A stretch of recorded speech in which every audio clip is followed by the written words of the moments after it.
尾田公开3个神级幻兽种恶魔果实，其中2个会成为路飞称王的帮手。香克斯的瞬间移动果然来自幻兽19。第一个是地狱3头犬果实，能力者是夏姆洛克手中的剑，可以召唤出长着3只狗头的怪物，从口中吐出锋利的刀进行攻击。即便是巨人王之洛基也感叹他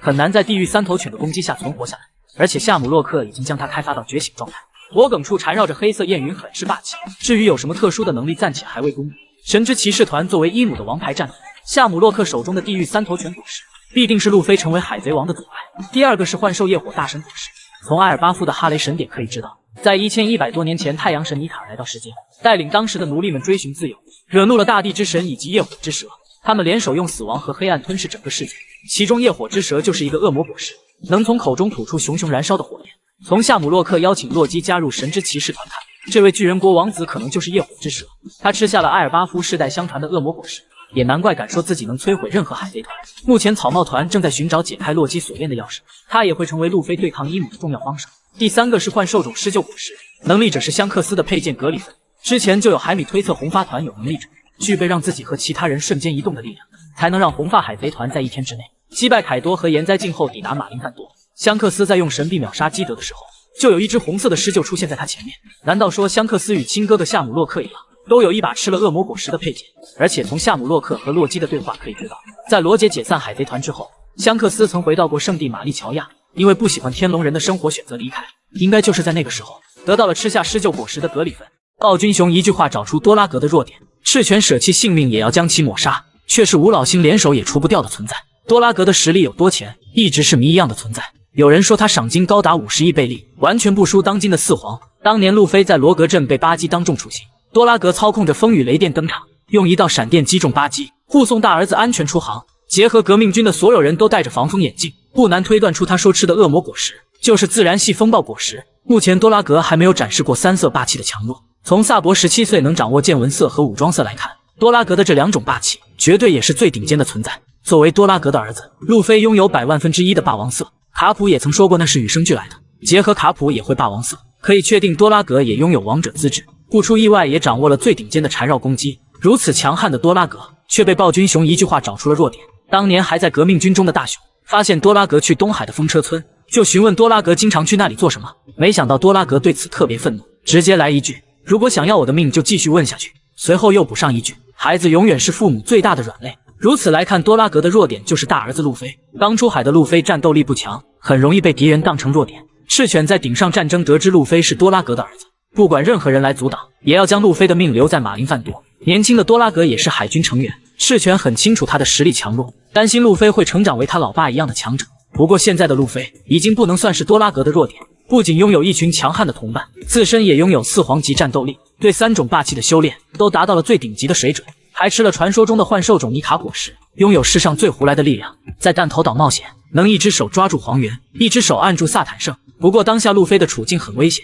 五老星全部在弹头岛集结，目标就是除掉未来的太阳神路飞。多拉格会不会再次出手去救自己的儿子呢？当下海贼王中最强的5名剑士都有谁？索隆勉强排在第5名，其他4人都有皇级战力。在鬼岛对战百兽海贼团，重伤的索隆砍伤凯多腹部，得到世界最强生物的认可。对战路纳利亚一族的岩灾境，觉醒霸王色霸气，登基地狱之王之后，索隆的赏金涨到10亿1100万，战斗力很接近大将级别。对战恶魔果实觉醒者陆奇，一度被对方调侃战力太弱是累赘，被山治加上 buff 之后，释放霸王色一刀就将陆奇秒杀。索隆的整体战斗力也来到大将级别，不过相比老年的冥王雷利，还是有一定的差距吧。单单从霸王色的修炼来看，雷利就比索隆高出一个档次。去女儿国解救汉库克，雷利释放出超强的霸王色，让4皇黑胡子感到惊讶，放弃抢夺甜甜果实，乖乖离开。后来雷利也表明自己年纪大了，打不过现在的黑胡子，可见年轻的雷利能匹敌4皇，现在也有接近4皇的战斗力。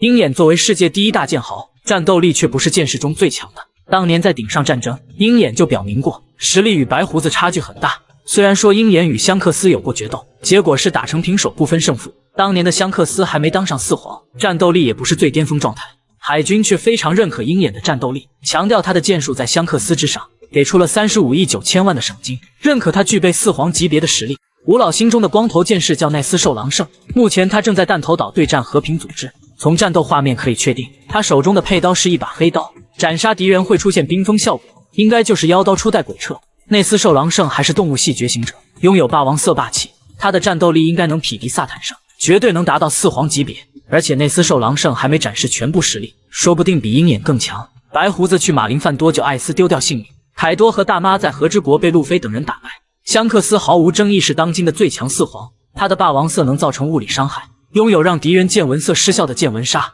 还具备不输光速的瞬间移动能力。吃下2颗果实的黑胡子应该也不是他的对手。靠着剑术结合霸气输出的香克斯，绝对是当今战斗力最强的剑士。第3把黑刀终于登场了，是一把妖刀，具有冰封一切的能力。在海贼王中，黑刀比无上大快刀更加稀有。目前无上大快刀已经出现过4把，世界第一剑豪鹰眼手中的叶，前海贼王罗杰的佩刀艾斯，世界最强男人白胡子的制刀从云切，还有下落不确定的初代鬼彻。然而黑刀只出现过2把，鹰眼手中的黑刀叶，还有和之国刀神双月龙马身前的佩刀秋水，品阶属于大快刀21弓。莫利亚将龙马的尸体带到恐怖3维帆船，被索隆击败之后，黑刀秋水也落入索隆手中。不过在和之国，索隆已经将秋水归还给了日和。具体怎么才能打造出黑刀，天狗山飞彻也说过，就是将武装色包裹在刀身上，经历成千上万次的战斗，让霸气永久附着在刀上，就能打造出一把黑刀。索隆得到研磨之后，也立志要将它打造成自己的黑刀。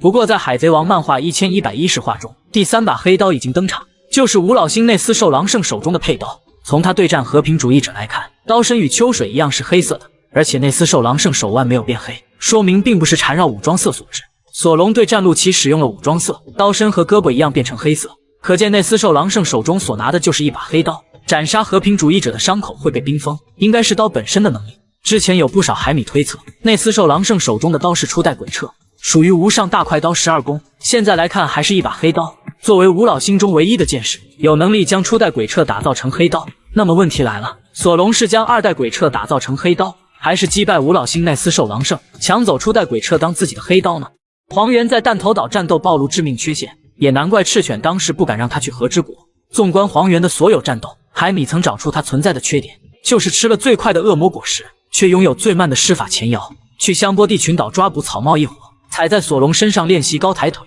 足足蓄力施法了10几秒钟，最终光速踢还被雷利一脚踹飞。还有在顶上战争，黄猿阻止路飞去处刑台，化身光粒子半天没有移动走，挨了白胡子一刀在地上打滚。当年黄猿的身份还是路飞2舅，身为革命军去海军做卧底，之所以施法前摇比较长，目的是保护大外甥，算不上真正的弱点。泽法也曾说过黄猿的缺陷，就是太依赖闪闪果实的输出，应该是指对3种霸气的修炼不够强，达不到4皇级别的战斗力。凯多也曾说过恶魔果实都是浮云，只有霸气才能凌驾于世界。其他几位大将对霸气修炼也不强，这不能算是黄猿一个的缺点。陪着萨坦圣去弹头岛抓草帽团，绝对是黄猿最卖力的一场战斗。面对老下属战逃完没有手下留情，8尺琼勾玉外加一脚将其击败。打超新星波尼也是快准狠，一脚踹飞完全不懂怜香惜玉。黄猿对战路飞时拿出全部实力，甚至还第一次使用出光粒子分身，结果还是没能打赢武当路飞，反而被路飞打得躺在地上不能动弹。后来又被巨人路飞抓在手中，奄奄一息，无法再次投入战斗。与路飞的战斗也就几分钟的时间，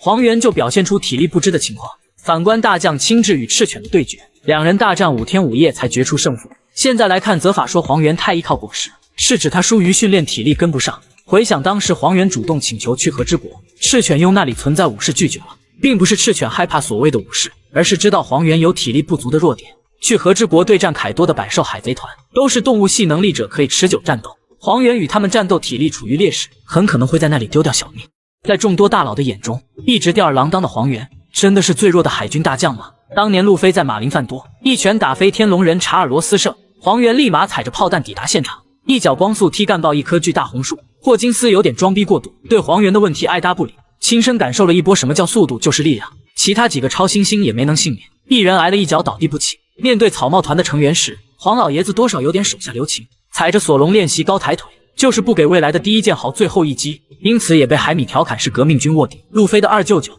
好在雷利及时登场，一脚踹飞光速踢，救下奄奄一息的索隆。2人的战斗看似不分伯仲，雷利却用刀划伤黄猿的脸颊，还调侃说自己很久没有用剑了，明显是强调战斗力比黄猿强，甚至还能分心观察草帽团的战况，一度想着腾出手去帮一把。暴君雄的赏金只有2亿9500万贝里，直接来到黄猿和雷利中间，面对黄猿的质问也完全无视，甚至还强调不需要向他负责，完全没有把所谓的海军大将当回事。顶上战争开始后，黄猿打算擒贼先擒王，主动攻击白胡子，反而被嘲笑散发的光芒太过耀眼。大招八尺琼勾玉被马尔科挡下，又被对方一脚踹飞，毁掉城墙。自始至终，白胡子都站着没动，略微有点看不起黄猿的意思。之后与马尔科和白胡子有交战，都是靠着偷袭才打伤对方。红发海贼团抵达马林范多救路飞，香克斯挡住赤犬的岩浆拳头，本贝克曼用枪指着黄猿的脑袋，吓得他只能乖乖举起双手。都说本贝克曼拥有4皇级别的实力，自信能搞定黄猿也很合理。香克斯也没把黄猿当回事，见到八尺琼勾玉朝着乌塔攻击，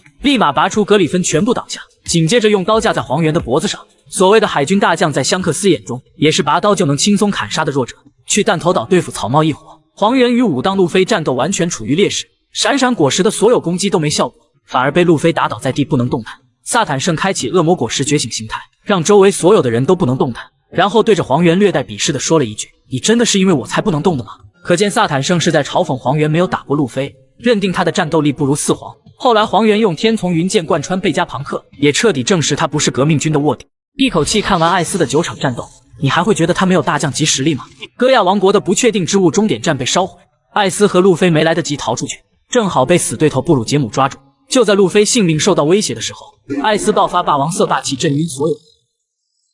带着黑桃海贼团去挑战白胡子。艾斯遇到七武海圣平的阻挡，两人经过5天5夜的战斗，最终耗尽体力也没有分出胜负。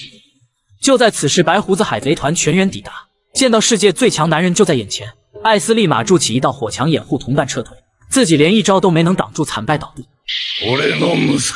去鬼岛解救被拐走的和之国孩童，凯多恰好带着百兽海贼团远征，大和提着狼牙棒就攻了过来，被艾斯一招火拳打飞出去。两人展开激烈对轰，也未分胜负。最终艾斯一拳打碎象征凯多的头脑，与大和成为同命相连的好友。寻找黑胡子遇到斯摩格抓捕路飞，艾斯甩出一团火焰堵住斯摩格的攻击，还不忘强调火焰和烟雾很难分出高低，只是与斯摩格简单过了一招便离开。见到路飞的同伴，艾斯表现得非常有礼貌，还不忘给山治点上一支烟。克洛克达尔的小弟在此时出现，艾斯二话没说就冲了过去，一记火拳轻轻松松摧毁5艘军舰。艾斯追捕黑胡子来到巴拿马岛，范奥卡率先扣动扳机，一枪贯穿艾斯的额头。艾斯将双手变成2把火枪，打得范奥卡四处逃窜。巴沙斯举起一栋房子扔了下来，一道火柱直冲天际，将房子化为灰烬。转头艾斯就甩出一招萤火达摩火，打得黑胡子满身是火倒地，嗷嗷大叫。黑胡子也用暗水进行反击，一把抓住艾斯，又朝着脑袋来了一拳，神火不知火贯穿黑胡子的身体，艾斯的脖子也差点被重拳打断。场面上两人的战斗完全不分胜负，最终艾斯亮出绝招大炎界原力，无奈被黑胡子的黑暗吞没战败。路飞从处刑台上救下艾斯后，3大将中亲自第一个出面阻挡，一招冰块爆至嘴朝着路飞出来，艾斯甩出镜火焰进行抵挡，冰块与火焰相互抵消，打个平手。白胡子下达最后的船长命令，让所有同伴必须安全返回新世界。艾斯跪下来送老爹最后一程。赤犬嘲讽白胡子是时代的失败者，彻底激怒艾斯，让他不得不留下来。挥出去的火拳被岩浆完全吞没战败。为了保护路飞，用身体挡住岩浆拳头，自己的性命也留在了马林范多。一口气看完铁拳卡普的7场战斗，你知道海军英雄的唯一缺陷是什么吗？第一场击溃洛克斯海贼团。38年前，洛克斯率领海贼团攻打神之谷，旗下有白胡子、凯多等一众顶级强者，当时的海军完全不是对手，被打得节节败退。最终卡普选择联手罗杰，才将洛克斯海贼团彻底击溃。卡普也是一战成名，被世人称之为海军英雄。第二场锤爆铁头功大师青椒，当年的青椒拥有霸王色，赏金也有5亿贝利。卡普在对战青椒之前，特意用8座大山练习拳法，武装色霸气覆盖整个拳头，一拳下去将青椒的脑袋打凹了下去。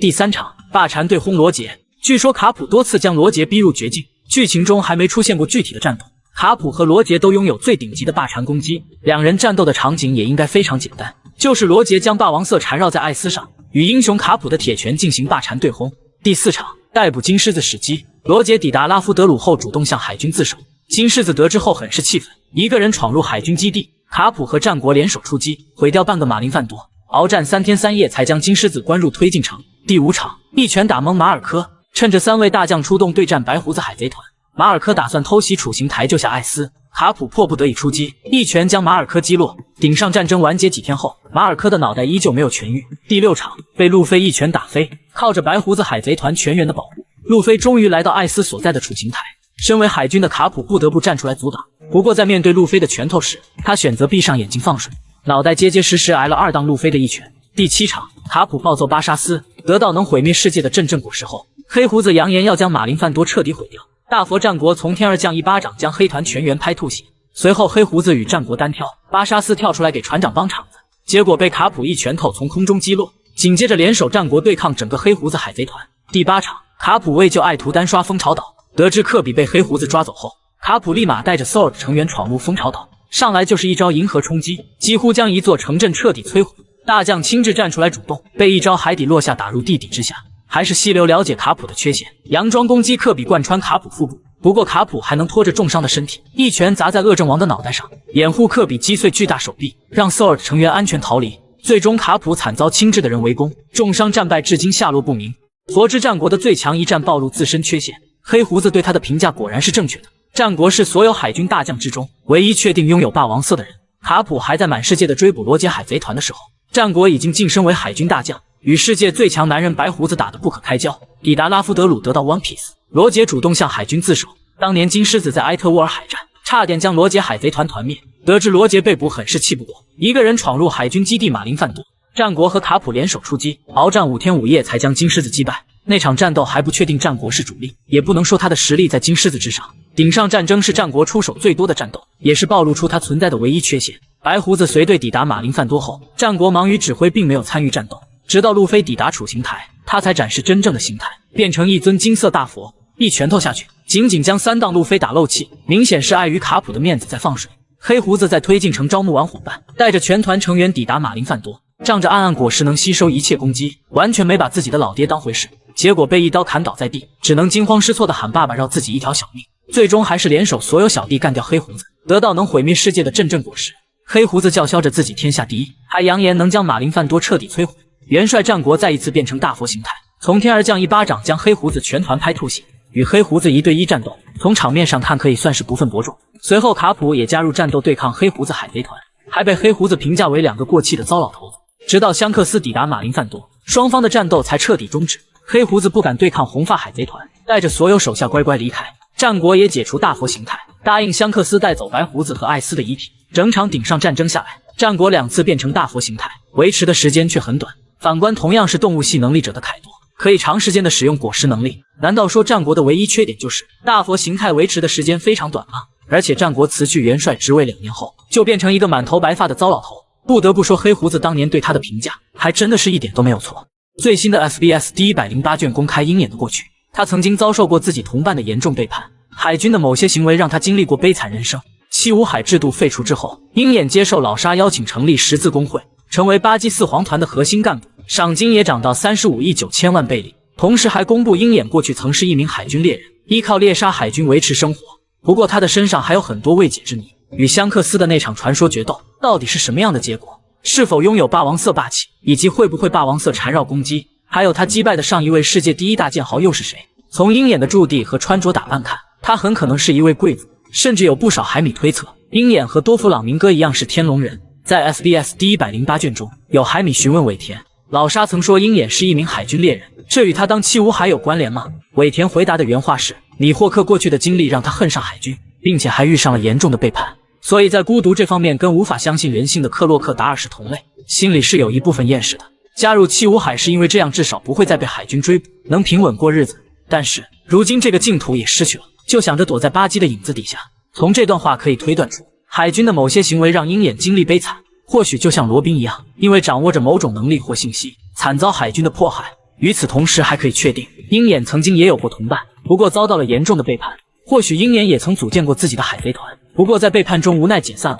这两段悲痛的经历都应该与海军有关，才会选择去当一名海军猎人。他之所以答应老沙组建十字工会，真正的原因是他存在厌世心理。坊间传闻鹰眼去当王下七武海，是因为香克斯在东海失去一条胳膊，没有在剑术上决斗的对象，才去当七武海抓海贼打发无聊时间。其实鹰眼是厌烦了被海军追捕的日子，当七武海可以过安静生活。同意巴基当海上皇帝，也是因为会让自己过得舒服一些。至于鹰眼的身世以及曾经的对手，不知何时才能全部公开。两场战斗测出当下山治的战斗力上限，赤犬证实他比现在的盛平更加强大。自从盛平加入草帽团，就有人担心山治的地位不保。从两人对霸气的掌握来看，武装色应该在同一水平。山治能躲过卡塔库利的偷袭，见闻色绝对在圣平之上。两人都还没有展示过霸王色霸气，更加不会最顶尖的缠绕攻击。在和之国对抗百兽海贼团，山治的对手是赏金超13亿的奎因。觉醒体内的血统因子后，山治进化成魔神，也将奎因彻底击败。圣平的对手只是飞6包的福兹府，不管是地位和实力都比奎因差，两人的战斗也没有任何悬念。圣平没有拿出全部实力便取得胜利，不过圣平的赏金涨到11亿贝利，却比山治的10亿3200万高不少，给人一种山治战力不如圣平的感觉。不过在弹头岛的表现，山治比圣平高出不止一个档次。圣平全程划水，没有对战强者，实力也没有继续提升。山治的第一个对手是赤天使圣平，打断对方的一条胳膊获胜。赤天使的战斗力并不弱，索隆和卡库联手才将小鹰眼击败。而且陆琪在来弹头岛之前也说过，赤天使的战斗力不比本体差。山治能轻松击败赤天使圣平，实力也应该会在圣平之上。之后山治与大将黄猿也有交手，轻松挡下闪闪果实的镭射光线。山治对战萨坦圣的时候突然来了一句，身体人类的部分越来越少了。难道尾田想通过这句话强调山治的战斗力又提升一个档次，已经拥有能匹敌海军大将黄猿的水准？圣平虽然拿着11亿贝利的赏金，战斗力距离大将还有不少差距。赤犬在马林范多干掉艾斯后，还想着把路飞的脑袋留下来，甚至舍弃性命才挡住岩浆拳头，却被赤犬嘲讽两人的实力差距太大。在草帽团歇业的2年时间里，圣平也没有非常突出的战斗力体力。从山治能轻松击败赤天使圣平，以及能挡住大将黄猿的镭射光线，结合赤犬能秒杀圣平，当下山治的整体战斗力应该比圣平更加强大。随着萨坦圣召唤其他4位五老星，弹头岛即将迎来最后的10分钟，来预测一波草帽团的赏金变化吧。乔巴的赏金不变，依旧是1000贝利，他在弹头岛基本没有战斗，露脸的机会也比较少。海军不给草帽团的宠物提升赏金也很合理，娜美的赏金提升2000万，来到3亿8万6千万贝利，他和乔巴一样，在这个篇章的存在感非常低，除非在最后10分钟能对抗五老星，否则赏金的变化不会太大。布鲁克没有开启大号，一直在划水，也没有太亮眼的战斗。不过五老星正在找贝加庞克留下的信号发射器，从蛋糕岛篇章开始，布鲁克都在扮演骑兵的角色，说不定他会保护发射器的安全。赏金大涨2亿，达到5亿8300万。弗兰奇的表现很中规中矩，没有对抗强者，也没有起到决定性作用。赏金最多会增加2000万贝利，达到4亿1400万。照片或许能换一张。罗宾在弹头岛的表现有点拉垮，对战赤天使过后一直是重伤阶段。之前他的赏金是9亿3000万贝利，相比战斗力略微有点虚高。不过罗宾拥有解读古代文字的能力，赏金也会象征性的涨2000万吧。乌索普在和之国的表现很一般，赏金居然能涨到5亿贝利。抵达弹头岛虽然没有对战很强的敌人，却迎来了巨人族的师傅，说不定在其他五老星抵达之后，陷入绝境的草帽团会依靠他逃走，乌索普也将成为最大的赢家。赏金暴涨3亿，达到8亿贝利。当前圣平也处在划水阶段，没有对战强大的敌人，参与感非常低，赏金的增长必然不会太高，象征性的涨2000万，达到10亿2千万贝利。山治在弹头岛可谓打了一场翻身仗，单挑赤天使圣平轻轻松松搞定，对战大将黄猿能挡住镭射光线，战斗力妥妥的又提升一个档次。他的赏金很可能会大涨到13亿1千万，达到之前奎因的水准。索隆击败了果实觉醒的卡库，也联手卡库打败了赤天使鹰眼。不过在对抗陆琪时一直处于下风，还被调侃拖同伴的后腿。弹头岛的剧情还剩下10分钟，不支持路飞击败觉醒状态下的陆琪，赏金的增长不会太高，达到13亿贝利，再次比山治低1000万。路飞的赏金绝对会大涨，全世界都知道他绑架了贝加庞克，弹头岛的罪行也会算在他的头上。而且路飞还击败了大将黄猿，把萨坦圣也狠狠暴揍了一顿，他的赏金很可能会涨到38亿贝利，超越鹰眼，仅次于目前的黑胡子。索隆为什么久久没能将陆琪击败？尾田早在 SDS 中就给出答案。经过鬼岛一战，索隆登基地狱之王，赏金也涨到11亿1100万贝利，一度被认为拥有匹敌海军大将的实力。跟着鹰眼学习2年，索隆的战斗力已经深不见底，对战大将藤虎虽然处于劣势，也算有一战之力。来到和之国后，归还黑刀秋水，获得妖刀研磨，能释放身体的武装色战斗，整体实力又提升一个档次。在鬼岛屋顶用血肉之躯挡住霸海一瞬间，身上有30多处骨头断裂，依旧能使用最强的9刀流亡者系砍伤凯多腹部，实力也得到了世界最强生物的认可。对战赏金13亿9千万的岩灾镜，种族完全劣势不说，妖刀研磨还时不时出来捣乱。索隆在绝境之下觉醒霸王色，彻底征服研磨，击败岩灾镜，去弹头岛冒险。索隆前期的战斗表现还算不错，对抗恶魔果实觉醒的卡库，轻轻松松将对方击败。还有对战赤天使鹰眼，卡库被打成重伤，索隆一点事没有。要知道小鹰眼对战4皇黑胡子，场面上甚至一度占据上风。不过在对抗觉醒的陆琪时，索隆久久没能将对方击败，而且陆琪一直在调侃索隆实力不行，甚至拖累同伴不能逃走。陆琪与路飞也有过战斗，使用果实觉醒能力被路飞的武当吊打，战斗力明显没有大降级别。按理说觉醒霸王色的索隆能打赢陆琪，尾田曾在 FBS 中公开过，草帽团的非能力者最适合吃下什么果实？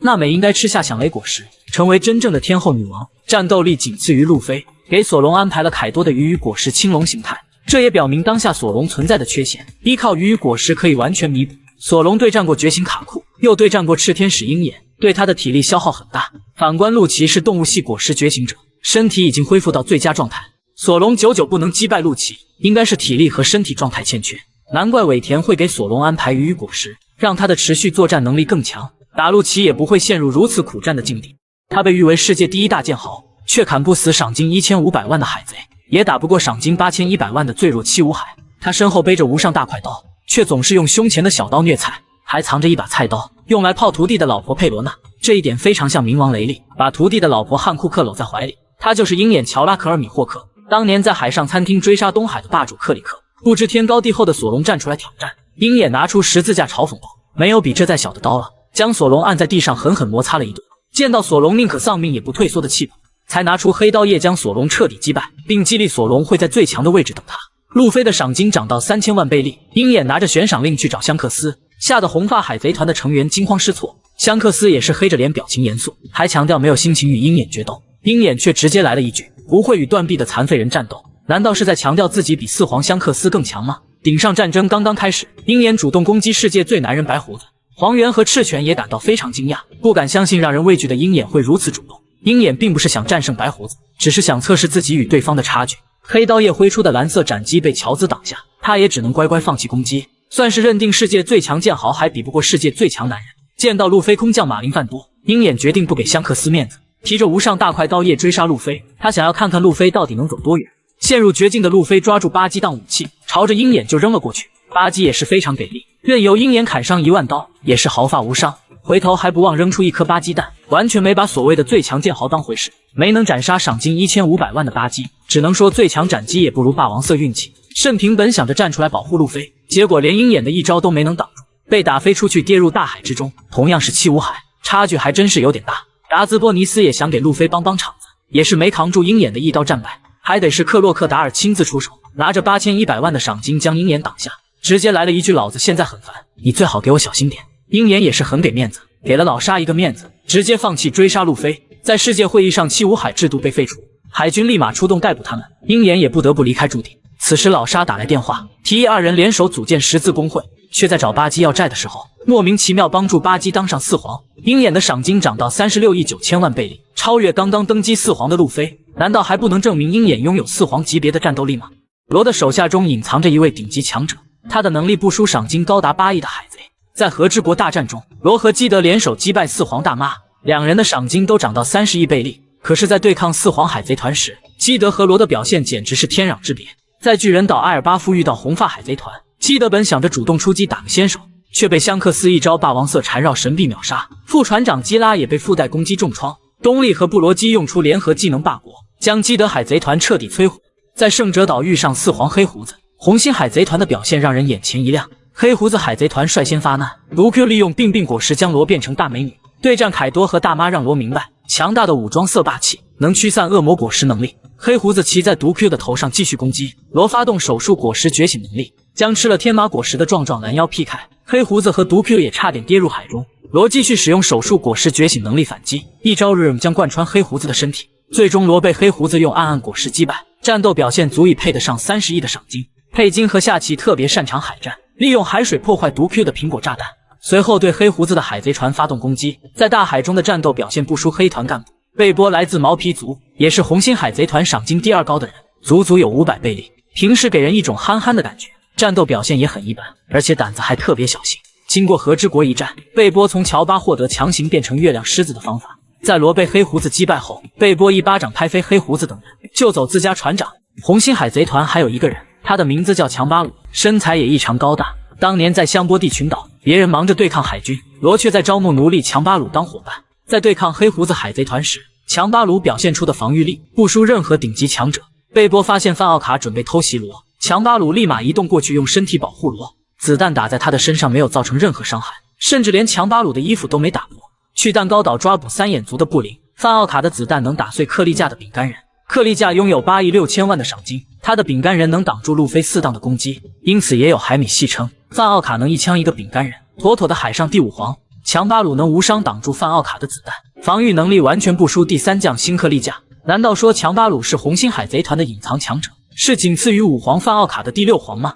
黑胡子为何让戴鹏复制土星萨坦圣？去九蛇岛抢夺甜甜果实就给出过答案。黄猿和土星萨坦圣刚抵达弹头岛时，黑胡子海贼团的船就出现在附近。本以为他们的目标是抢夺恶魔果实，当时岛上有路飞的幻兽种尼卡果实，大将黄猿的自然系闪闪果实，还有萨坦圣所拥有的特殊能力。不管黑胡子得到哪一个，都能提升海贼团的整体实力。直到漫画1107话更新，我们才知道黑胡子的目的居然是复制萨坦圣。当戴鹏触摸到萨坦圣的脚之后，范奥卡立马用瞬移果实带着他离开。黑胡子为何要复制萨坦圣呢？从他去九蛇岛抢夺甜甜果实能找到答案。当时黑胡子见到赤天使鹰眼时，也被吓出一身冷汗。他不敢相信海军真的用科技获得了堪比七武海的战力输出，对战赤天使鹰眼也没占到便宜，场面上一度被对方压着打，迫不得已使用出暗暗果实，才将赤天使鹰眼暂时击退。后来黑胡子选择放弃汉库克的甜甜果实，也是在忌惮对战冥王雷利时，赤天使会趁机偷袭自己。